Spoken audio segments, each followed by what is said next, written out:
तो सबसे पहले अड्डा 24x7 की टीम, पूरी टीम को बहुत-बहुत बधाई, जिन्होंने मुझे यहाँ पे इस मंच पे लाने का एक मौका दिया है। कोई भी कैंडिडेट है, कोई भी बच्चा है, यदि वो तैयारी करता है किसी भी फील्ड में जाने के लिए, तो उसको सही गाइड मतलब सही गाइडेंस देने वाला होना चाहिए। लेकिन मेरे साथ ये एक दुर्भाग्य था कि मुझे गाइड करने वाला कोई ऐसा नहीं था।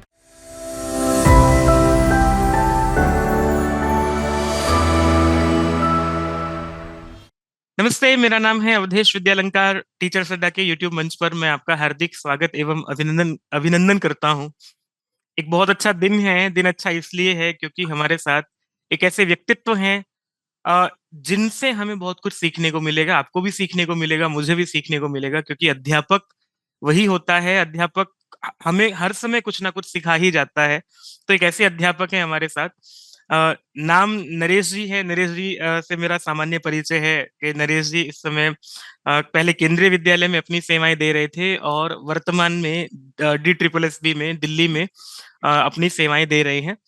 इनका एक सामान्य परिचय तो ये हुआ, जबकि इससे बड़ा परिचय इनका ये है कि ये एक अध्यापक हैं और अध्यापक का जो स्तर होता है, अध्यापक का जो पद होता है, वो माता-पिता से भी अधिक बड़ा जो है वो आचार्य का, गुरु का पद कहा गया है। तो वो उस पद को प्राप्त करके और जैसा इनका पद है उसी के अनुकूल अनुरूप ये भी हैं। इनका स्वभाव, इनकी सौम्यता, इनका माधुर्य।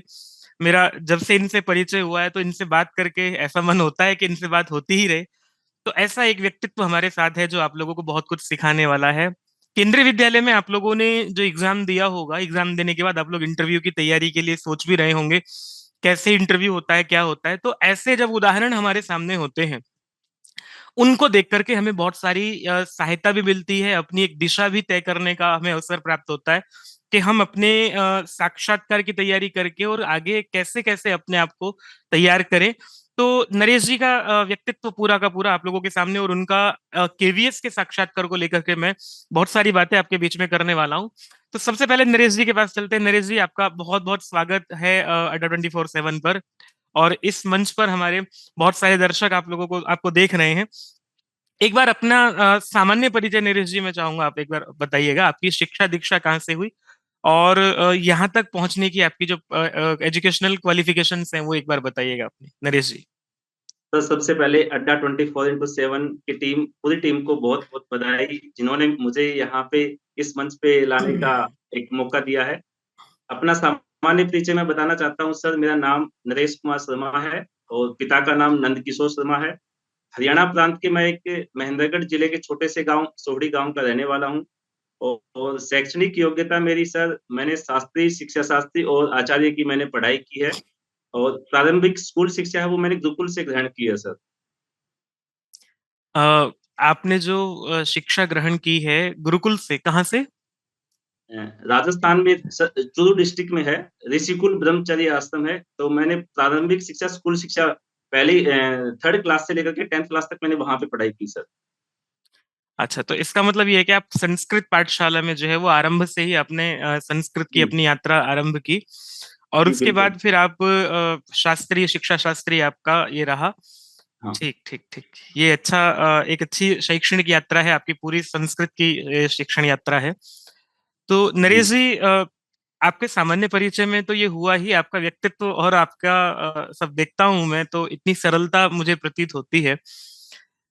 ऐसा कहते हैं कि विद्या ददाति विनयम, तो इसको आप कितना समझते हैं? और एक अध्यापक के जीवन में मैं आपके इंटरव्यू पर आऊँगा, आपसे बहुत सारी बातें करनी है। पर जी, जी। मुझे ऐसा लगता है कि जो व्यक्ति अध्यापक बनना चाहता है, जिसे अध्यापक बनना है, तो वो इसके योग्य होना चाहिए।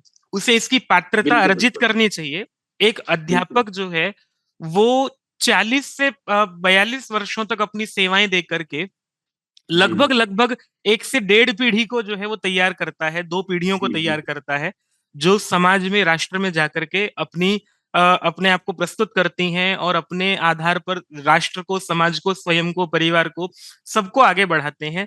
तो जी, जी। अध्यापक के जीवन में ये जो विनम्रता है, इसका आप कितना महत्व मानते हैं अपने ये जो आपके व्यक्तित्व में भी झलकती है, इसलिए आपसे ये प्रश्न पूछने का मेरा मन हुआ। सर मैं इस बात से बिल्कुल सहमत हूँ कि विद्या ददाति विनयम, कि विद्या से हमारे व्यवहार में विनयता, शालीनता आनी चाहिए और आती भी है। और एक अध्यापक तो एक सर ऐसा पद है कि एक भविष्य, मतलब देश का भविष्य वो बनाता है।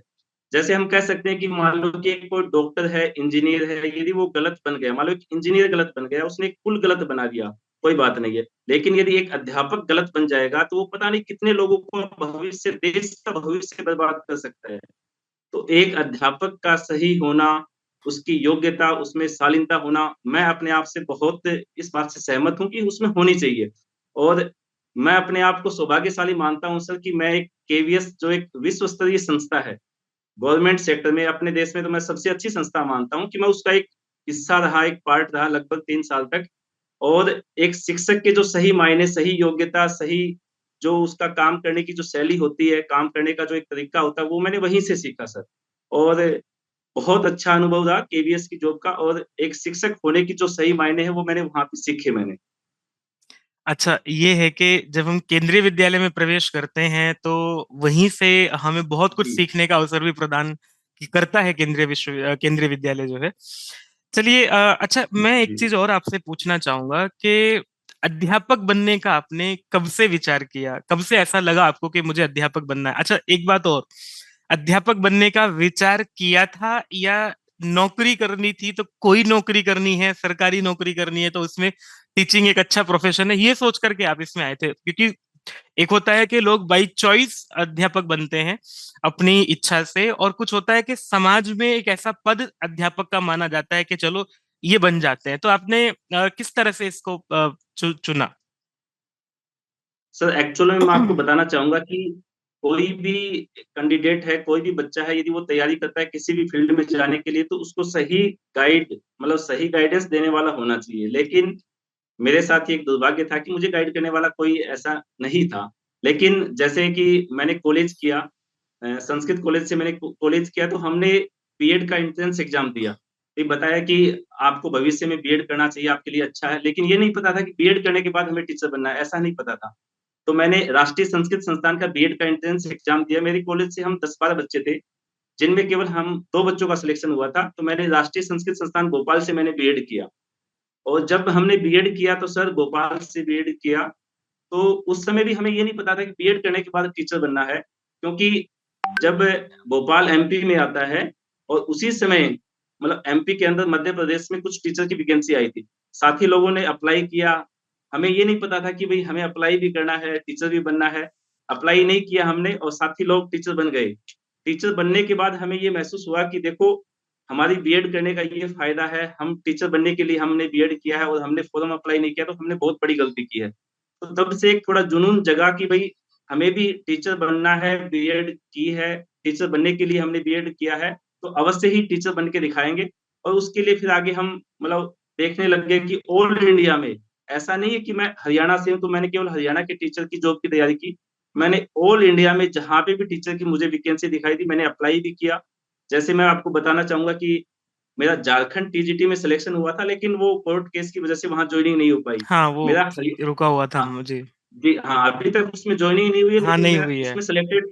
उसमें सिलेक्टेड, हूँ। डॉक्यूमेंट वेरिफिकेशन सब कुछ हो चुका है मेरा। मेरा हरियाणा पीजीटी संस्कृत में सर सिलेक्शन हुआ वो भी 2015 की कैंसिल हुई, हाँ।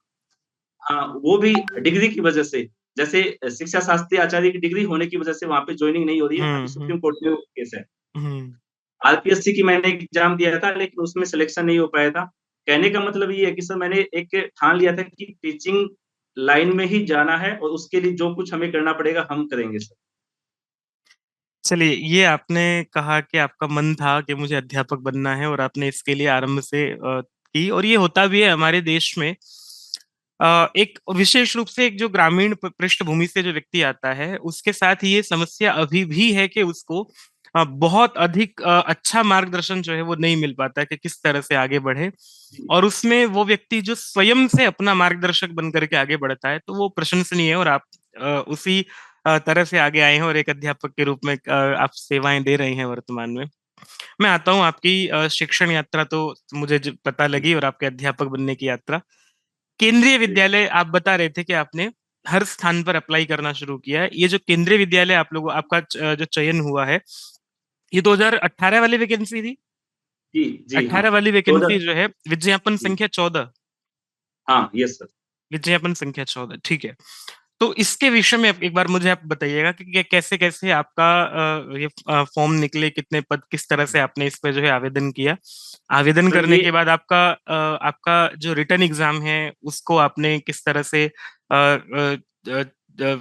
शुरू किया, उसकी तैयारी कैसे शुरू की, फिर रिटर्न एग्जाम के बाद आपने कैसे आगे बढ़े, मुझे थोड़ा सा इसके विषय में बताइएगा। सर मैं आपको बताना चाहूंगा कि ये जो केवीएस की जो वैकेंसी आई थी 2018 वाली, उससे जस्ट थोड़े दिन पहले ही डीएसएसपी की एक वैकेंसी थी, उसमें सभी टीचिंग पोस्ट थी, तो उसमें संस्कृत की भी थी। तो मैंने सबसे पहले उससे इस केवीएस की वैकेंसी से पहले मैंने डीएसएसपी का एग्जाम दिया था। उसमें मैं 1.50 डेढ़ नंबर से मैं रह गया था फर्स्ट पेपर में। सब्जेक्ट में हालांकि मेरे बहुत अच्छे नंबर थे, 60 अबव थे 100 में से, लेकिन फर्स्ट पेपर में मैं रह गया था। तो जब ये केवीएस की वैकेंसी आई, ऑनलाइन अप्लाई किया हमने, और अप्लाई करने के बाद में आपने देखा होगा कि जो इस वैकेंसी से पहले 2022 की वैकेंसी से पहले जो केवीएस की वैकेंसी थी, उसमें जो रिटन टेस्ट होता था उसमें सब्जेक्ट नहीं आता था बिल्कुल भी। हाँ, उसका सब्जेक्ट नहीं एक आता था, ये पहली बार हुआ है 2022 में इस बार। उसका एक जो पैटर्न था वो अलग था। उसमें 150 का रिटन टेस्ट होता था, तो उसमें 40-40 के 3 पार्ट होते थे। 40 का उसमें करंट जीके और जीके का एक पार्ट था, 40 की पेडागोगी और टीचिंग एप्टीट्यूड थे, 40 का रीजनिंग और मैथ था। प्लस में 10-10 के 3 पार्ट होते थे, 10 की हिंदी, 10 की इंग्लिश और 10 का कंप्यूटर साइंस कंप्यूटर था। तो कुल मिला के 150 थे उसमें। तो मैंने सबसे ज्यादा फोकस उसमें current GK GK plus math और रीजनिंग, इनके ऊपर मैंने फोकस किया। क्योंकि टीचिंग एप्टीट्यूड और जो पेडागोगी है उसमें थोड़े क्वेश्चन इस टाइप के आते हैं कि हम बुक्स में से अच्छी तैयारी नहीं कर सकते। जो आपने बीएड में पढ़ा है या पहले के जो आपके अनुभव हैं या एग्जाम टाइम में आप क्या सोचते हो उस क्वेश्चन के बारे में, वो बहुत ही मैटर रखता है उस मामले में। तो मैंने उस पार्ट को बहुत ज्यादा अच्छे से पढ़ा नहीं था उस समय। और हिंदी मोस्टली आपको भी पता है सर कि संस्कृत वालों को ज्यादा पढ़ने की आवश्यकता होती नहीं है, लेकिन फिर भी अपने थोड़ी बहुत तैयारी करनी चाहिए। तो सर हमने एग्जाम दिया, बहुत अच्छी तैयारी थी नहीं, और कुछ डीएसएसबी में सिलेक्शन हुआ नहीं था, 1.5 नंबर से रह गए थे। तो थोड़ी सी मन में एक डर का भय था कि यदि सिलेक्शन नहीं हुआ तो क्या होगा। फिर भी लेकिन अच्छे से तैयारी करके हमने एग्जाम दिया। बहुत अच्छा पेपर हुआ नहीं था सर। शायद 150 में से जनरल कैटेगरी की कट ऑफ शायद 71 के आसपास थी। मेरे ज्यादा नंबर भी नहीं थे, कट ऑफ से 1 या 2 नंबर ही ज्यादा थे, क्योंकि मैंने आंसर की में मैच किया तो पता लग गया था कि कट ऑफ से 1 या 2 नंबर ही ज्यादा थे। और फिर जो पिछली वैकेंसी का जो सिलेक्शन प्रोसेस था, उसमें 85 रिटन टेस्ट के और 15% इंटरव्यू के, दोनों को मिलाकर के कंबाइंड लिस्ट होती थी। तो फिर मैंने इंटरव्यू के लिए मैंने सोचा कि बहुत अच्छे से हम तैयारी करके इंटरव्यू देंगे तो हो सकता है कि हमारा सिलेक्शन हो जाए। तो उस समय जो पिछली वैकेंसी थी, जब हमने इंटरव्यू दिया तो उस समय मैं दिल्ली में ही गेस्ट टीचर के रूप में कार्यरत था, यहाँ पे अपनी सेवाएं दे रहा था। तो मेरे स्टाफ से हम लगभग 4 या 5 अतिथि अध्यापक थे, जो कि डीएसएसबी का इंटरव्यू हम देने वाले थे। तो हम सब ने एक प्लान बनाया कि भाई हम जब भी हमें समय मिलेगा स्कूल टाइम में या स्कूल के बाद में भी, तो हम एक जगह बैठ करके एक दूसरे का इंटरव्यू हम लेने की कोशिश करेंगे, देखेंगे कहाँ पे कमियां हैं, कहाँ पे अच्छाई है। तो हम, जैसे मैं अपना संस्कृत का कुछ ना कुछ टॉपिक लेकर के एक डेमो देता था, तो उसमें जो साथी लोग थे वो मुझे बताते थे कि भाई आपके यहाँ पे कमी है, आप इसको थोड़ा अच्छा कीजिए। एक मैथ वाले सर थे, तो वो भी अपना बताते थे कोई टॉपिक। हमें टॉपिक समझ में आए नहीं आए, लेकिन हम ये अनुमान लगा सकते हैं कि टीचर कहाँ पे कमी कर रहा है, कहाँ पे उसकी अच्छाई है, ये हम पॉइंट नोट करते थे, एक दूसरे को बताते थे। तो इस चीज का हमें बहुत ही बेनिफिट मिला। और इंटरव्यू मेरा चंडीगढ़ हुआ था, तो बहुत अच्छा इंटरव्यू हुआ और इंटरव्यू में नंबर भी बहुत अच्छे मिले, और इंटरव्यू की वजह से ही मेरा सिलेक्शन इस वैकेंसी में हो पाया था सर। चलिए, आपने ये बहुत अच्छी बात कही कि इस समय जो केंद्रीय विद्यालय में जिन लोगों के नंबर कट ऑफ पर भी हैं, जी ये जी। एक बात जो अभ्यर्थी होता है ना, हम लोग जब तैयारी कराने लगते हैं, और अभी मेरे पास जो आजकल कॉल आ रहे हैं, सर मेरे 120 नंबर हैं, मैं इंटरव्यू की तैयारी करूं या ना करूं, सर मेरे 135 नंबर हैं, मैं ओबीसी से हूं, मैं जनरल से हूं, मैं तैयारी करूं ना करूं। तो ये अभ्यर्थी के मन में डर बना रहता है कि मैं अगर कम नंबर हैं तो मैं वैसे ही बाहर हो गया हूँ, लेकिन ऐसा नहीं है। नरेश ऐसा जी एक बिल्कुल ऐसा नहीं। उदाहरण है, नरेश जी कह रहे हैं कि 70-71 पर जो है इनकी कट ऑफ गई थी, और उससे एक नंबर ही इनका ऊपर था, तो ये बिल्कुल बिल्कुल अंतिम पायदान पर होकर के भी, लेकिन इंटरव्यू की तैयारी का जो इनका प्रारूप था वो इतना अच्छा है। ग्रुप जो आपका होता है, जो कुछ लोग ऐसे हैं कि ग्रुप बना करके तैयारी कर सकते हैं, तो उसका कोई विकल्प नहीं है। अगर आप चाहें तो बहुत अच्छी तैयारी कर सकते हैं एक ग्रुप बना करके, और ये आप कर सकते हैं, नहीं करना भी चाहिए आप लोगों को। इस समय बहुत सारे लोग ऐसे होंगे जो अपना मास्टर्स कर रहे होंगे, अपनी पीएचडी कर रहे होंगे, और अपना एक फ्रेंड सर्कल सबका होता है। जी, जो जी। भी अभ्यर्थी है वो विद्यार्थी तो रहा ही है, तो विद्यार्थियों का फ्रेंड सर्कल होता है। आप इसको, अब तो ऑनलाइन भी ऐसा माध्यम है कि हम लोग अपने दो चार लोग मिल करके गूगल मीट पे या किसी ऐसे फ्री जूम पे आप लोग जो है कनेक्ट होकर के एक दूसरे को पढ़ा सकते हैं। बिल्कुल। नरेश जी, मैं आपके विषय पर, संस्कृत पर आता हूँ। हमारा विषय जो है वो संस्कृत है, और जी, जब जी। आपने एग्जाम दिया तब संस्कृत नहीं भी आती थी, अब संस्कृत बिल्कुल। आती है, तो संस्कृत वालों के लिए अच्छा अवसर भी है। आप अब हम इंटरव्यू पर आते हैं आपके, और आपने जो इंटरव्यू जब दिया था वो पूरा का पूरा दृश्य एक पूरा प्रस्तुत कीजिएगा। और इसमें एक बात का ये भी विशेष ध्यान, मेरा एक विशेष, पहले आपका इंटरव्यू पर बात करते हैं। जब आपका इंटरव्यू चंडीगढ़ में हुआ तो कितना समय मिला था आपको इंटरव्यू की तैयारी करने का, कट ऑफ आने से लेकर के, या एग्जाम के बाद कितने टाइम बाद कट ऑफ आई, और कितना टाइम आपको इंटरव्यू के बुलाया गया फिर उसके बाद? सर, मुझे लगता है इंटरव्यू के लिए कम से कम 20 दिन का, 1 महीने का टाइम मिल जाता है, कम से कम बता रहा हूँ कट सर। ऑफ लगने के बाद? हाँ, कम से कम। अच्छा। वो भी सब्जेक्ट वाइज चलते रहते हैं सर, उसमें थोड़ा आगे पीछे रहता है उसमें सब्जेक्ट वाइज। तो आप ये मान के चलो सर, कम से कम एक सब्जेक्ट के कैंडिडेट को, किसी भी सब्जेक्ट के कैंडिडेट को 1 महीना लगभग आप मान के चलिए, मिनिमम मिल जाएगा, मिनिमम। चलो, ये एक तो ये हुआ कि आपको एक महीना कट ऑफ के बाद आपको मिला, और आपने इसके लिए, अच्छा, एग्जाम देने के बाद आप ये सोचते रहे कि कट ऑफ लगेगी, फिर कुछ सोचेंगे, या आपने शुरू के दिन से ये सोचा कि नहीं मुझे तैयारी करनी है? नहीं सर, मैंने कट ऑफ के बाद में ही मैंने प्लान बनाया है, और ये थोड़ा गलत भी था क्योंकि मेरा तो एग्जाम अच्छा नहीं हुआ था सर। लेकिन जो कैंडिडेट अच्छा स्कोर करने वाले हैं अपनी कैटेगरी के अंदर, 1 या 2 नंबर भी ज़्यादा हैं, वो अपने आप को सिलेक्शन की दौड़ में रखिए, और उनका सिलेक्शन हो सकता है, अपने आप पे पूर्ण विश्वास रखिए। मैं अपने इंटरव्यू जनरल का में आपको होते हुए भी जो है, आप एक उदाहरण इसके हैं कि जनरल में होते हुए भी आप जो है 71 से और सीधे फिर आप चयन तक पहुंचे, ये अच्छा आपका था। कितनी सीट थी उस समय? सर उसमें 300 प्लस सीटें थी सर, 300 300 प्लस। प्लस सीट थी। जी, इस बार भी 250 की रेंज में सीट है, तो ये है। चलिए, आप जो है जब आपने इंटरव्यू देने गए तो पहले डॉक्यूमेंट वेरिफिकेशन हुआ होगा वहां पे? बिल्कुल, बिल्कुल सर। अच्छा, डॉक्यूमेंट वेरिफिकेशन का एक संक्षेप में बता दीजिए, जो विद्यार्थी तैयारी कर रहे हैं तो उनको पहले से किस तरह से वहां जाकर के अपना वो करना चाहिए। सर देखिए, जो भी कैंडिडेट अभी इंटरव्यू की तैयारी कर रहे हैं या जिन्होंने एग्जाम दिया है, जिनका इंटरव्यू होने वाला है, सबसे पहले अभी केवीएस कट ऑफ जारी कर देगा इंटरव्यू के लिए। इंटरव्यू की डेट वो बाद में देगा, लेकिन जैसे ही वो अपनी एक कट ऑफ जारी कर देगा या अपना इंटरव्यू के लिए रिजल्ट जो जारी करेगा, उसके बाद में जब इंटरव्यू आएगा तो उससे पहले वो इंटरव्यू के लिए जो फॉर्म होते हैं, केवीएस के अपने होते हैं, तो उनके 5 सेट हमारे से, मतलब 5 सेट उन्होंने भरवाए थे। तो उनकी आप 5 कॉपियाँ आप प्रिंट आउट लेकर के अपने घर से ही उनको फिल करके आप ले जा सकते हैं। तो आपको वहाँ पे जाके बिल्कुल भी परेशानी नहीं होगी। सभी डॉक्यूमेंट्स के हमने 3-3 सेट उस समय हमारे से लिए थे। सभी डॉक्यूमेंट्स की 3-3 फोटोकॉपी, 3 सेट हम लेके गए थे वहाँ पे। तो वहाँ पे जाने के बाद में लिखने का काम हमें बिल्कुल भी नहीं करना पड़ा था। तो ये काम सभी कैंडिडेट पहले करके लेके जा सकते हैं वहाँ पे। एक नॉर्मली डॉक्यूमेंट वेरिफिकेशन का एक उनका शेड्यूल होता है, तो वो एक प्रोसेस चलता रहता है। मुश्किल से वो 10 मिनट या 15 मिनट एक कैंडिडेट को डॉक्यूमेंट वेरिफिकेशन के लिए लेते हैं। तो वो एक सिंपल प्रोसेस है उससे, और उसके बाद में आपका इंटरव्यू चलता रहेगा। एक सिंपल प्रोसेस वे में चलता रहता है। आपके टाइम पे कितने गुना अभ्यर्थी बुलाए गए थे इंटरव्यू के लिए? 3 गुना तीन। कैंडिडेट को इंटरव्यू के लिए बुलाया गया। तो 3 गुना कैंडिडेट को लगभग 900 या 1000 कैंडिडेट जो है वो इंटरव्यू के लिए गए होंगे। चंडीगढ़ ही संस्कृत का लगभग सबका हुआ होगा, या हाँ, जोन के हिसाब से नॉर्थ जोन का इधर अलग अलग जोन का हुआ होगा? हाँ, हाँ, ज़ोन वाइज़ होता जोन है। वाइज हुआ होगा ये। तो इसमें जो लोग हैं सबके, हो सकता है एक से अधिक पैनल रहा हो, 2-3 पैनल रहे होंगे।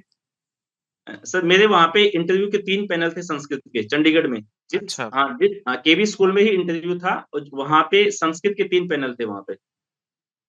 3 पैनल थे। 3 पैनल में अगर हम मान लेते हैं कि 300-400 लोग भी रहे होंगे, तो एक पैनल के पास 90-100 लोगों का इंटरव्यू लेने का समय रहा होगा, या इसका कुछ और भी रहा होगा? जी, जी। अच्छा, ठीक है। ये मैं इसलिए कह रहा हूँ, मतलब हम लोग इसलिए सामान्य रूप से, क्या है ना, हम बहुत कुछ बताते हैं विद्यार्थियों को, पर जो व्यक्ति उदाहरण के रूप में सामने बैठा हो उससे बात करके अभ्यर्थी को ये और अधिक जानकारी जो है पुख्ता उसकी हो जाती है कि ये हुआ होगा और इस तरह से होता है। जब आप इंटरव्यू के लिए अंदर अब आप सीधे उस आते हैं, उस परिदृश्य पर आते हैं, जब आपका नंबर आया इंटरव्यू के लिए, कितनी देर आपका इंटरव्यू चला और आपने प्रवेश किया तो क्या उस कमरे में देखा? वहां से अपनी यात्रा शुरू करके, और फिर बस अब मैं बीच में आपको बिल्कुल नहीं रोकूंगा। अब आप अपने प्रश्नों का और उसका वातावरण का जो भी आप पर प्रभाव था वो सब बताते रहिएगा। अपने प्रश्न और उसका उत्तर आपने क्या क्या दिया ये बताते रहिएगा। देखिए सर, जहाँ से हम इंटरव्यू की जर्नी को स्टार्ट करते हैं, तो सबसे पहले मैं जो अपने साथी लोग इंटरव्यू की तैयारी कर रहे हैं, उनको मैं ये कहना चाहूँगा कि आप फुल कॉन्फिडेंस, पूर्ण विश्वास से अपना इंटरव्यू देना।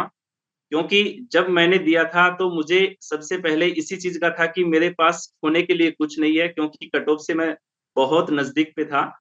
तो मैंने सोचा कि मैं अच्छे से अच्छा दूँगा, चाहे मुझे कुछ भी हो जाए, लेकिन मुझे सिलेक्शन लेना है, मेरे पास खोने के लिए कुछ भी नहीं है। अब हम स्टार्ट करते हैं कि इंटरव्यू के दिन कैसे क्या हुआ था। तो नॉर्मल डॉक्यूमेंट वेरिफिकेशन के बाद में वो आपको बता देते हैं कि आपको इस रूम में जाना है, तो आप वहाँ पे जाओगे, तो आपको वहाँ पे बाहर मतलब वॉचमैन या जो भी आप जिसको बोलो, गार्ड को बोलो, मतलब गार्ड खड़े रहते हैं या वॉचमैन उनको बोलिए, तो वो आपको वहाँ पे बताएँगे कि आपको अब जाना है, 2 मिनट बाद में जाना है, क्योंकि अंदर इंटरव्यू चलते रहते हैं। तो जहाँ पे मेरा इंटरव्यू था, वहाँ पे 5 लोग पैनल में थे, इंटरव्यू की टीम में 5 लोग थे। तो मुझे लगता है कि उसमें 2 सब्जेक्ट एक्सपर्ट होंगे, एक साइकोलॉजी के होंगे, एक जीके के होंगे, ऐसे करके 5 लोग टोटल वो थे। 5 लोगों का इंटरव्यू की एक टीम थी उनकी। तो एक सामान्य हम जहाँ पे भी जाते हैं तो अपना परिचय देते हैं, वो बैठने के लिए आपको बोल देते हैं, सामने एक चेयर होती है, पीछे बोर्ड भी रहता है, क्लासरूम ही होते हैं मोस्टली वो भी, मतलब केवी में था, केवी के क्लासरूम में ही मेरा इंटरव्यू था। तो पीछे ब्लैक बोर्ड था, उनकी टेबल थी, आगे चेयर लगी हुई थी, चेयर पे वो बैठा देते हैं, बैठने के लिए बोलते हैं। हम उनको सबसे पहले नमस्कार करते हैं, एक नॉर्मल औपचारिकताएँ हैं। नमस्कार करके उन्होंने मेरे को बैठने के लिए बोला, मैं बैठ गया। यहाँ पे मैं सभी साथियों को बताना चाहूँगा कि आप लैंग्वेज के ऊपर ज़्यादा ध्यान दें, ओवर स्मार्ट या फिर ज़्यादा होशियार बनने की कोशिश ना करें। जो बच्चे संस्कृत से तैयारी कर रहे हैं, वो ये सोचे कि हमें संस्कृत में ही बोलना है। जिनका संस्कृत कम्युनिकेशन या संस्कृत में संभाषण अच्छा नहीं है, वो संस्कृत ना बोलें, हिंदी में भी दे सकते हैं, ऐसा कोई उनकी बाउंडेशन नहीं होती है। वो ये चाहते हैं कि आपकी जो टीचिंग स्किल है, वो सबसे अच्छी होनी चाहिए, आपका कॉन्फिडेंस, आपका जो पढ़ाने का तरीका है, वो अच्छा होना चाहिए। तो मुझे पता था कि मेरी संस्कृत कम्युनिकेशन या संस्कृत में संभाषण अच्छा नहीं है, तो मैंने हिंदी में ही अपना परिचय दिया। परिचय में नॉर्मल अपना जो परिचय नाम है, पिता का नाम है, अपना मतलब गाँव, अपना डिस्ट्रिक्ट मैंने बताया। तो अब देखिए सर, जहाँ से हम स्टार्ट करते हैं वो वहीं से क्वेश्चन स्टार्ट कर लेते हैं। जैसे मैंने अपना बताया परिचय कि मैं हरियाणा राज्य के महेंद्रगढ़ डिस्ट्रिक्ट से रहने वाला हूँ, मेरा सोहड़ी गाँव है, तो उन्होंने वहीं से क्वेश्चन स्टार्ट किया। मेरे डिस्ट्रिक्ट से उन्होंने स्टार्ट कर लिया कि आपका जो डिस्ट्रिक्ट है, महेंद्रगढ़ डिस्ट्रिक्ट है, ये किस कारण से फेमस है, वहाँ की क्या-क्या विशेषताएँ हैं? तो हरियाणा में जो मेरा डिस्ट्रिक्ट है, वो खनिज के मामले में सबसे फेमस है, मतलब हरियाणा में सबसे ज़्यादा खनिज मेरे डिस्ट्रिक्ट में पाए जाते हैं। तो मैंने उनको बताया कि इस हरियाणा में मेरा डिस्ट्रिक्ट खनिज के लिए बहुत फेमस है और सबसे अच्छा मतलब खनिज की जो संपदा है, वो मेरे राज्य के डिस्ट्रिक्ट में ही है।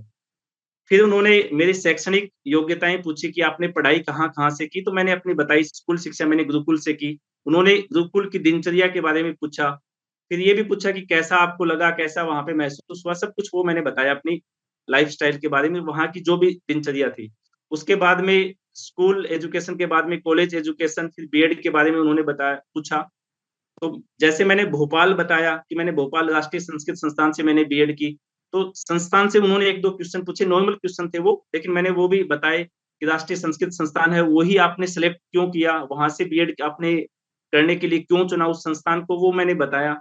नो कहने का मतलब कि जहाँ पे जिस दिशा में हम जाते हैं, उसी दिशा से वो क्वेश्चन पूछना स्टार्ट कर देते हैं। मेरी क्वालिफ़िकेशन में मैंने संस्कृत व्याकरण से मैंने शास्त्री और शिक्षा शास्त्री आचार्य किया हुआ है। तो उन्होंने फिर व्याकरण टॉपिक के ऊपर वो आ गए, व्याकरण टॉपिक से उन्होंने क्वेश्चन पूछना स्टार्ट किया। सबसे पहले उन्होंने संधि से स्टार्ट किया सर, संधि की कुछ परिभाषाएँ पूछी, उसके बाद में संधि के एग्ज़ाम्पल दिए, भई दीर्घ संधि को आप बच्चों को पढ़ाना चाहोगे, बच्चे कुछ भी नहीं जानते हैं, आप हमें एक क्लास के बच्चे ही मानिए, आप दीर्घ संधि को आप पढ़ाइए। तो दीर्घ संधि को मैंने पढ़ाना स्टार्ट किया, उसके बाद में उन्होंने बोला कि आप बोर्ड पे लिख कर के आप बताइए, तो बोर्ड पे लिख कर के मैंने दीर्घ संधि अच्छा, को पढ़ा। नरेश जी, जब उन्होंने आपको दीर्घ संधि पढ़ाने को कहा, तो ये स्टेटमेंट था उनका कि आप हमें एक कक्षा का बच्चा मान करके, स्टूडेंट मान के पढ़ाइए? बिल्कुल, बिल्कुल वो अच्छा। सर हाँ, ऐसा बोलते हैं और वो कहते हैं कि हम आपसे बच्चों की तरह बीच में क्वेश्चन पूछेंगे तो आप बच्चों की तरह ही हमें रिएक्ट करना है, वैसे ही आप हमें रिप्लाई देना है। और ये ऐसा तो ये तो मुझे एक तरह से जो अभ्यर्थियों को मैं कुछ वीडियोस भी देख रहा हूँ आजकल कि आपको फंसाएंगे, आपको ये करेंगे। तो ये तो बहुत पारिवारिक सा माहौल हो गया कि आप हमें बच्चा मान बिल्कुल, करके इस तरह से बिल्कुल। वो कीजिएगा। सर वो बिल्कुल स्पोर्टिव मतलब एक आपको सपोर्ट करेंगे, वो आपको ऐसा नहीं है कि बिल्कुल फँसाने की या फिर आपको नीचा दिखाने की कोशिश करते हैं, ऐसा मुझे लगा नहीं, बिल्कुल नहीं लगा वो। अच्छा सर उन्होंने फिर मेरे मतलब संधि का मैं मेरे से टॉपिक पूछा, उसके बाद में कारक की परिभाषा पूछी, मैंने बताया क्रिया जनकत्वम, कारकत्वम, फिर कारक कितने होते हैं वो मेरे से पूछा, वो भी मैंने बताया। फिर उन्होंने बोला कि आप साहित्य की भी आपने पढ़ाई की होगी। मैंने कहा सर हाँ, संस्कृत वाङ्मय मैंने पढ़ा है। तो फिर उन्होंने बोला कि आप कोई भी एक अच्छा सुभाषित आप सुनाइए। तो मैंने साहित्य, संगीत, कला विहीन है, इसको अच्छे लयबद्ध तरीके से मैंने इसको सुनाया।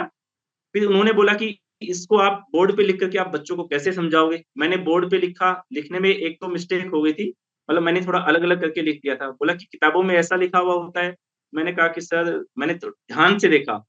फिर मैंने कहा कि सर इनको थोड़ा मतलब नज़दीक में मिला कर के लिखना है। ठीक है, फिर उन्होंने उसका मीनिंग पूछा, मीनिंग भी मैंने बता दिया अच्छे से एकदम। उसके बाद में सर उन्होंने कुछ सामान्य क्वेश्चन पूछे, केबीएस से रिलेटिव कि आप केबीएस को क्यों चुनना चाहते हो?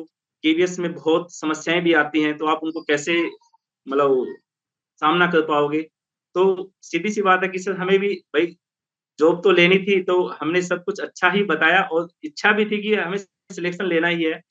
इसके बाद में उन्होंने सर एक सूक्ति मेरे से पूछी, योगक्षेमं वहाम्यहम्, ये किसकी सूक्ति है?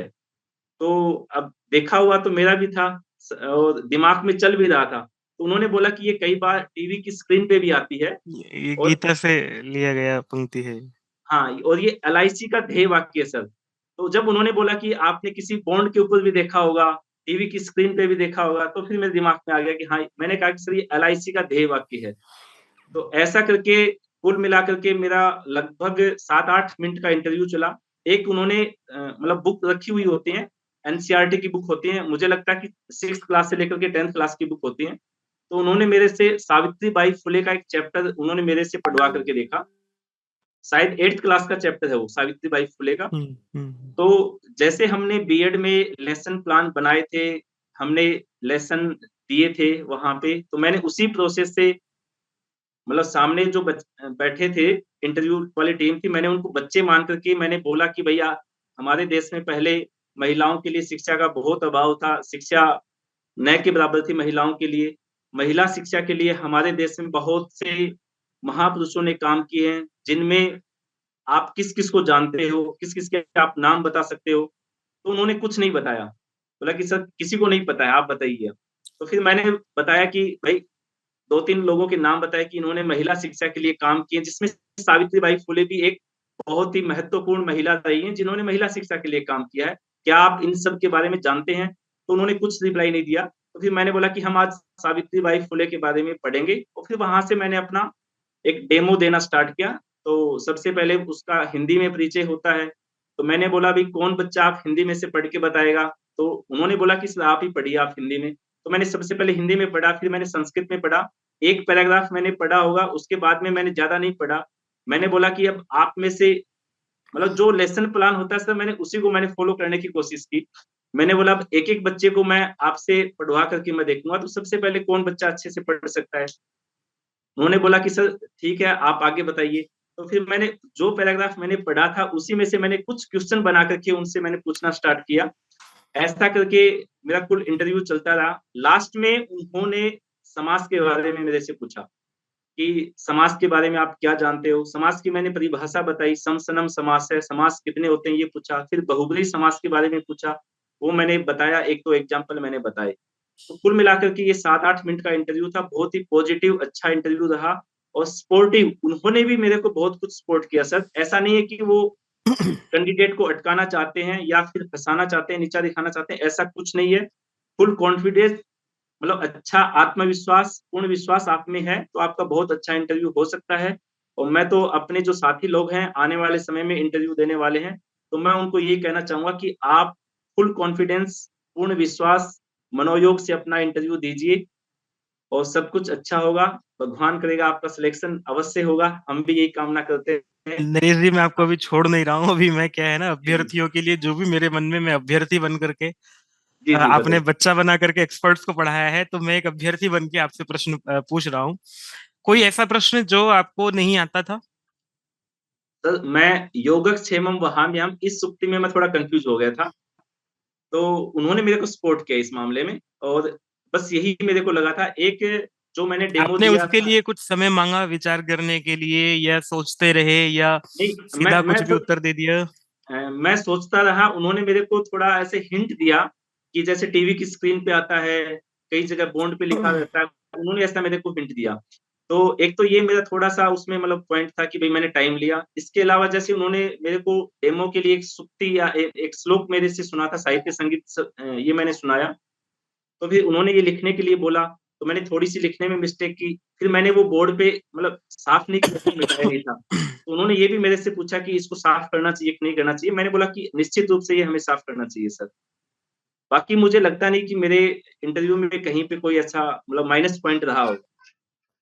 अच्छा, हम बात करते हैं एक संस्कृत के अभ्यर्थी के लिए, या जी, और भी किसी विषय के अभ्यर्थी के लिए, विषय से कितना महत्वपूर्ण होता है। ये तो आपने कहा कि ठीक है, अगर संस्कृत बहुत अच्छी आती है तो संभाषण जो है आप संस्कृत में करो, अच्छा है। बिल्कुल, पर अगर नहीं आती तो आप आपने पूरा इंटरव्यू अपना हिंदी में दिया, और आसानी से आप इस समय अंतिम बिल्कुल, पायदान पर होकर के भी आप जो है आप बिल्कुल, चयन की सूची में आए हैं। एक तो ये बिल्कुल। बात है, अभ्यर्थियों को यहाँ से ये पॉइंट नोट कर लेना चाहिए कि जी, आप इस समय खूब लग करके संभाषण सीखने लगो, और वो जी। बात आपकी आ नहीं पाएगी।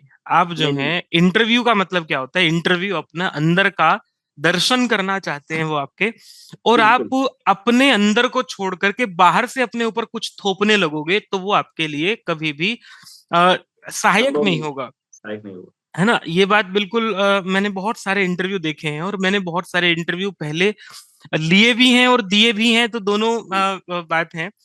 नरेश जी, एक बात हमारे कुछ सीनियर्स या कुछ लोग कहते थे, और मैंने भी इस बात का अनुभव किया है, और आपसे भी मैं आपका ये विचार चाहूंगा। मेरे एक सीनियर थे, वो कहते थे कि अवधेश, इंटरव्यू लिया नहीं जाता, आपका कोई इंटरव्यू नहीं ले सकता, आप इंटरव्यू देते हैं।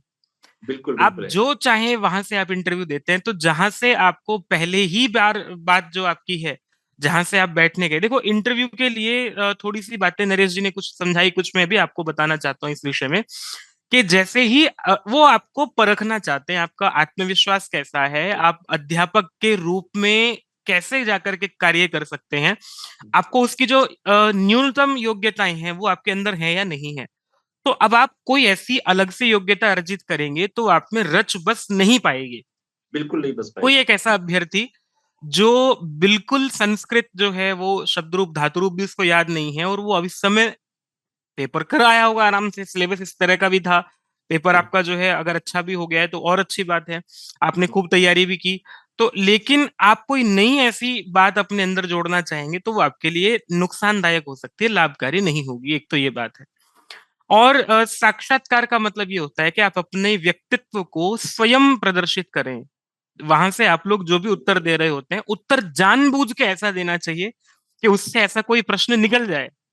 हाँ, जैसे बिल्कुल, आपसे बिल्कुल। पहली बात बैठते ही आपका परिचय हुआ, परिचय में ये बात निकल गई कि आप महेंद्रगढ़ से हैं।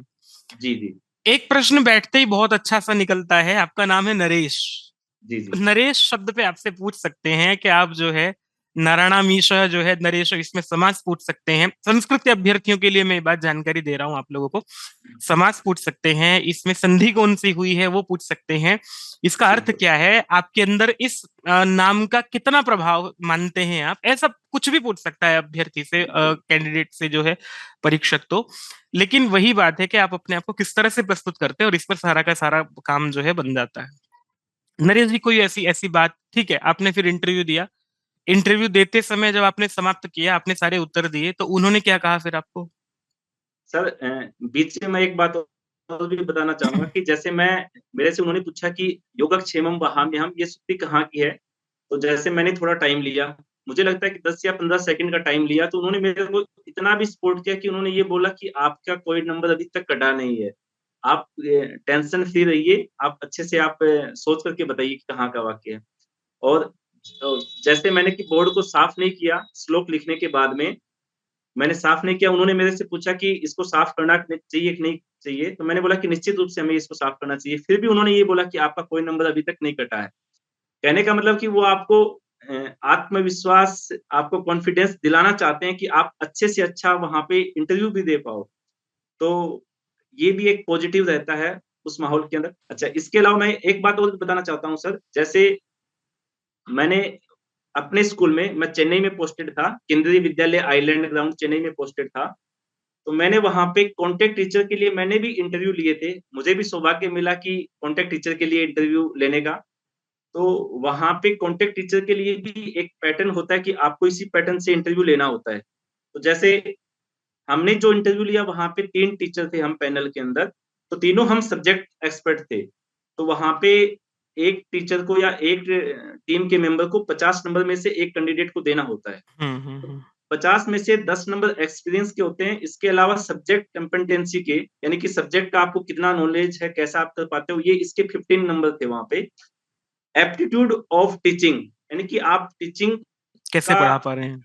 हाँ, इसके 10 नंबर होते थे। कम्युनिकेशन स्किल के 10 नंबर होते थे। ओवरऑल पर्सनैलिटी के 5 नंबर होते थे। तो कहने का मतलब ये है कि आप सब कुछ कॉन्फिडेंस से आप वहाँ पे अच्छे से कर पाते हो, तो आपके लिए बहुत आसान हो जाता है इंटरव्यू देना। आपको सब्जेक्ट का नॉलेज है, उनको भी पता है कि ग्रेजुएशन, पोस्ट ग्रेजुएशन किया हुआ है, बीएड किया हुआ है, सब्जेक्ट का नॉलेज है, पढ़ा भी लेंगे। लेकिन आपका कॉन्फिडेंस और जो टॉपिक आपने पूछा है, सामान्य टॉपिक आपसे पूछे हैं, आप उनको अच्छे से रिप्लाई दे पाते हो, नहीं दे पाते हो। मैं एक छोटा-सा एग्ज़ाम्पल बताना चाहूँगा कि मैंने जब इंटरव्यू लिया था, आपको विश्वास नहीं होगा सर कि मैंने सिंपल क्वेश्चन, एकदम सिंपल क्वेश्चन, अब मुझे बताने में भी थोड़ा अजीब लग रहा है कि बालक के शब्दों भी कैंडिडेट नहीं बता पा रहे थे। जब मैंने इंटरव्यू लिया था, उस समय की मैं बता रहा हूँ कि अब ऐसा तो है नहीं कि उन कैंडिडेट को आते नहीं थे, ऐसा तो हो नहीं सकता। बालक के शब्द तो ग्रेजुएशन, सबको पोस्ट मतलब ग्रेजुएशन ग्रेजुएशन में सबको जो भी आते आया हैं। है उसका आता है, लेकिन वो हाँ। घबरा गया होगा जाकर के वहाँ। हाँ, जो एक हेजिटेशन होती है, झिझक होती है, वो बिल्कुल नहीं होना चाहिए वहाँ पे। आप फुल कॉन्फिडेंस से बोलिए, आपको नॉलेज है, जो सामने वाले बैठे हैं वो भी टीचर ही हैं, किसी ना किसी कॉलेज के या यूनिवर्सिटी के प्रोफेसर हो सकते हैं। और जो टीम बैठी है सर, उसमें मुझे लगता है कि 2 ही सब्जेक्ट एक्सपर्ट होते हैं, बाकी तो साइकोलॉजिस्ट या फिर जीके के एक्सपर्ट हो सकते हैं। उसमें पाँचों के पाँचों तो जो टीम में मिलेंगे, अभी वो सब्जेक्ट एक्सपर्ट नहीं होंगे, 5 में से 2 ही मैक्सिमम मुझे लगता है हो सकते हैं सब्जेक्ट एक्सपर्ट। तो आप फुल कॉन्फिडेंस से आप यदि रिप्लाई देते हो, तो ये आपके लिए बहुत पॉजिटिव वहाँ पे रह सकता है। अच्छा, आपको साइकोलॉजी वाले जो एक्सपर्ट ने उन्होंने कुछ पूछा? नहीं, कुछ नहीं पूछा सर। जीके वाले सर रहे हैं, उन्होंने कुछ नहीं पूछा? जीके वाले ने शायद जो मेरे डिस्ट्रिक्ट से संबंधित क्वेश्चन पूछा था, वो शायद अच्छा, उन्होंने ही पूछा था वो, शायद उन्होंने मुझे। पूछा था। अच्छा, अच्छा। तो चलिए, आपने कोई ऐसी बात और अगर इसकी आपको के याद आ रही है कि ये बात रह गई है, तो अभ्यर्थी के काम की होगी। मुझे लगता है आपने इतने सरलता से और इतने सरसता से इसको बताया कि अभ्यर्थियों को ये बहुत अच्छा से हो गया होगा कि कहीं भी कोई अलग से तैयारी करने की आवश्यकता नहीं है। जो आपने अब तक अर्जित किया है, बस उस पर विचार करके, मंथन करके अपने आप को उसके योग्य खड़ा करने की है, ताकि आप वहां अपने आप को प्रस्तुत कर सकें। बिल्कुल, ये बिल्कुल। आपके इंटरव्यू का और सार मुझे दिखाई देता है। बिल्कुल, और सर इसमें मैं एक बात ये भी कहना चाहूँगा कि जैसे हमारी जो वैकेंसी थी उसमें तो रिटन टेस्ट में सब्जेक्ट नहीं था। तो उन्होंने सब्जेक्ट पे बहुत ज़्यादा फ़ोकस किया, यानी कि मुझे लगता है कि 60-70 टाइम या फिर क्वेश्चन उनके सब्जेक्ट से रिलेटिव थे हमारे टाइम पे। लेकिन मुझे लगता है कि इस वैकेंसी में या जो अभी जो भर्ती चल रही है केवीएस की, इसमें तो उन्होंने रिटन टेस्ट में 100 नंबर का आपसे मतलब एक पैटर्न दे दिया है। मतलब 180 का आपका टेस्ट हुआ, 180 में से आपसे 100 क्वेश्चन उन्होंने सब्जेक्ट के पूछ लिए हैं।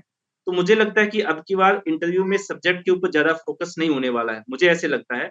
तो ओवरऑल आपके जो टॉपिक हैं, भई आपने संस्कृत से पढ़ाई कर रखी है, तो आप संस्कृत के व्याकरण के सिंपल टॉपिक संधि, समास, प्रत्यय, अव्यय, साहित्य के जो टॉपिक हैं या जो कवि, महाकवि हैं, ग्रंथ हैं, उनके बारे में आप सामान्य परिचय अच्छे से आप याद करके चले जाओ। इसके अलावा करंट जीके या जो वर्तमान समय में जो कुछ भी चल रहा है, देश में परिस्थितियां हैं, वर्ल्ड लेवल पे जो भी बड़ी-बड़ी जो घटनाएं घट रही है, उनका आप थोड़ा-सा ऊपर मतलब मोस्ट ज्ञान है उनका, आप लेके आप जाइए, फुल कॉन्फिडेंस से आप दीजिए, तो सब कुछ पॉजिटिव हो जाएगा, मुझे ऐसा लगता है। सब्जेक्ट के ऊपर मुझे लगता है कि अब के बाद ज़्यादा फोकस न होकर के ओवरऑल सब कुछ वो देखने वाले हैं, ऐसा है।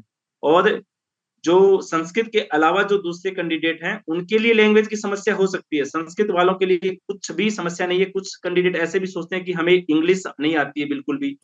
मैं कहता हूँ कि मेरे पास इंग्लिश लिटरेचर ग्रेजुएशन में थी, लेकिन इंग्लिश का एक भी वर्ड उन्होंने मेरे से बोला नहीं, मैंने उनको रिप्लाई भी नहीं दिया और वो आपसे उम्मीद भी नहीं करते हैं कि आप उनको इंग्लिश में रिप्लाई दोगे आप।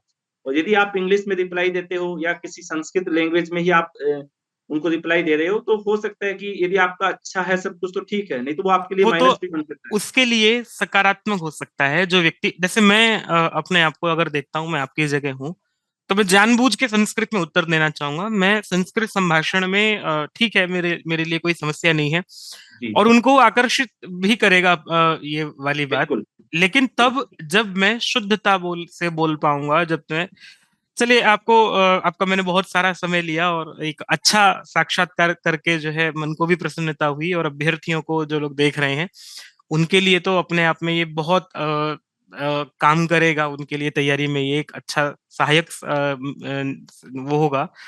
खैर, नरेश जी, आपका बहुत बहुत धन्यवाद। और जो अभ्यर्थी इस समय देख रहे हैं, नरेश जी से आप लोग प्रेरित ये देखिएगा कि नरेश जी, आपकी डेट ऑफ बर्थ जो है वो क्या 92 या 91? 91 है सर मेरी 15 90, मई 91 हाँ, यस सर। 91 जो है, इतनी आयु नहीं हुई है जितनी उपलब्धि हो गई है। तो नरेश जी ने पहले केंद्रीय विद्यालय में ज्वाइन किया, 3 वर्ष वहां रहे। हाँ, एक प्रश्न मुझे आपसे जो पूछना था, हाँ, क्योंकि आपने केंद्रीय विद्यालय में 3 वर्ष सेवा दी और उसके बाद फिर आपने DSSB में ज्वाइन किया, टीजीटी जी। के पद पर। ऐसा क्यों किया आपने? सर देखिए केवीएस का मोस्टली सबको पता है कि ओवरऑल ऑल इंडिया में केवी रहते हैं, तो उनका फर्स्ट जॉइनिंग तो मोस्टली घर से बहुत दूर मिलती है। जैसे मैं हरियाणा का हूँ, मुझे चेन्नई में पोस्टिंग मिली। उसके बाद में उनका ट्रांसफर सिस्टम है सर, वो पॉइंट बेस पे होता है। ट्रांसफर भी मतलब ऑल इंडिया में वो कहीं न कहीं भेज देते हैं, ऐसे मतलब ट्रांसफर का नियम रहता है। अच्छा, डीएसएसबी का सर क्या है कि मुझे पहले से ही डीएसएसबी का एक जुनून था, जोश था। मैंने दिया था इससे पहले भी केवीएस की इस वैकेंसी से पहले भी मैंने दिया था, तो उसमें मैं डेढ़ नंबर से रह गया था। घर के थोड़ा नज़दीक पड़ता है और माता-पिता की वजह से भी मैंने डीएसएसबी को सेलेक्ट किया। तो डीएसएसबी सेलेक्ट करने के मुझे ज़्यादा रीज़न यही लगते हैं कि एक तो केवीएस का जो ट्रांसफर का सिस्टम है, ओवरऑल इंडिया वो कहीं पे भी भेज देते हैं, तो घर की जो परेशानियाँ हैं, उनसे आप या फिर अपने जो रिश्तेदार हैं, रिलेटिव हैं, उनसे आप थोड़ा कट हो जाते हो। मुझे ये थोड़ा-सा लगा और दिल्ली में हैं, तो दिल्ली में ही रहना है, दिल्ली से बाहर आपको वो नहीं भेजेंगे, तो ये थोड़ा घर के नज़दीक हो जाता है, बस यही एक मुझे पॉज़िटिव लगा। लेकिन मैं कहना चाहता हूँ कि केवीएस अपने देश में हो सकता है कि वर्ल्ड लेवल पे भी एजुकेशन सिस्टम में बहुत अच्छा एक अपने आप में संस्थान है। विश्व स्तरीय शिक्षा संस्थान हम उसको कह सकते हैं। स्कूली जो शिक्षा है उसमें मुझे लगता नहीं कि उससे अच्छा एक प्लेटफ़ॉर्म टीचर के लिए भी सर, यदि आप में टैलेंट है तो आप अपना वहाँ पे बहुत कुछ दिखा सकते हो, सीख सकते हो। मुझे बहुत कुछ वहाँ पे सीखने को मिला। टीचर के एक जो सही मायने में क्या उसकी पर्सनैलिटी होनी चाहिए, क्या उसकी काम करने का तरीका होना चाहिए, कैसा उसका व्यवहार होना चाहिए, ये सब मुझे वहाँ पे सीखने को मिला। मैं केवीएस की जॉइनिंग से पहले यहाँ दिल्ली में 3 या लगभग साढ़े 3 साल गेस्ट टीचर की जॉब कर चुका था। लेकिन जो सही मायने में एक टीचर होने के जो गुण होते हैं या टीचर का एक जो मायना होता है, वो मुझे वहीं पे सीखने को मिला। और उसका बेनिफिट मुझे लगता है कि लाइफ टाइम मुझे उसका बेनिफिट मिलता रहेगा। और जिस बंदे ने या जिस कैंडिडेट ने वहाँ पे केवीएस में काम कर लिया, मुझे लगता है कि उसको अपने देश में कहीं पे भी काम करने में, टीचिंग लाइन में कहीं पे कोई दिक्कत होने वाली नहीं है। बहुत कुछ सीखने को मिलता है, देखने को मिलता है, अनुभव होता है, बहुत कुछ फ़ायदे हैं सर। अंतिम प्रश्न, और बस 1 मिनट में समाप्त कर रहे जी, हैं। जी। आपकी वेशभूषा क्या थी जिस दिन आप इंटरव्यू देने गए? सर मेरी व्हाइट शर्ट थी और ब्लैक पैंट थी मेरी। तो कहने का मतलब ये कि नॉर्मल और मतलब ब्लैक शूज़ थे।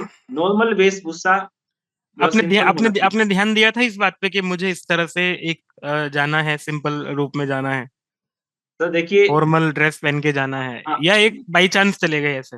नहीं, मैंने इस पे ध्यान भी दिया और सभी कैंडिडेट को ध्यान भी देना चाहिए।